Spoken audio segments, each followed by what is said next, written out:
Hai semua, balik je Korea berbekalkan kimchi dan Korean barbecue. Kita terus join Powerman Classic, duathlon terbesar di dunia. 80 km of bike and run. Larian 10 km, berbasikal 60 km dan diakhiri dengan larian 10 km lagi sekali.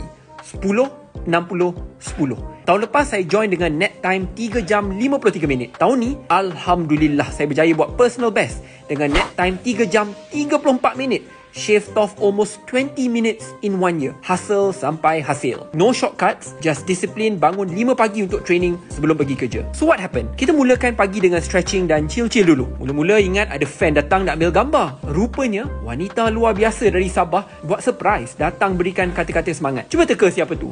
Semangat terus nak race. First 10km run went well. Pace 4.26 per kilometer. Heart rate pun steady, bawah 170. Felt a little bit too good. Little did I know this would be a fatal error later on in the race. Itulah, tak dengar nasihat coach, suruh slow down. Saya degil.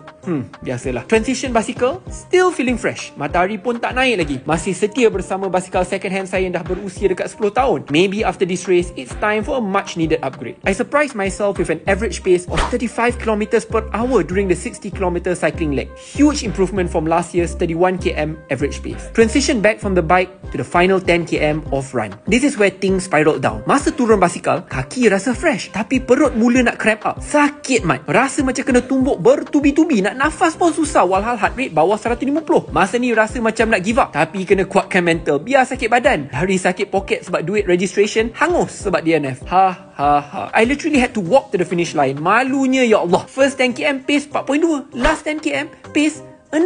Sedihnya. Sedih tukar jadi gembira bila tahu berjaya tamatkan race dengan personal best 20 minit lebih baik dari tahun lepas. Bila fikirkan balik, tak faham juga kenapa saya nak down. Saya Sadik 10 tahun yang lepas nak lari 5km pun sesak nafas. Budak asma dari sekolah lagi. Today I can safely say I am the best version of myself. Physically at least. Dapatlah ambil gambar depan the Palace of Justice. In 3 days time, my fate will be decided here. Weirdly, I feel a sense of calm regardless of the outcome. Change requires sacrifices. I love Malaysia from the bottom of my heart and will do whatever it takes to make this country a great country for all Malaysians. Jumpa 25 hari bulan nanti. Ciao.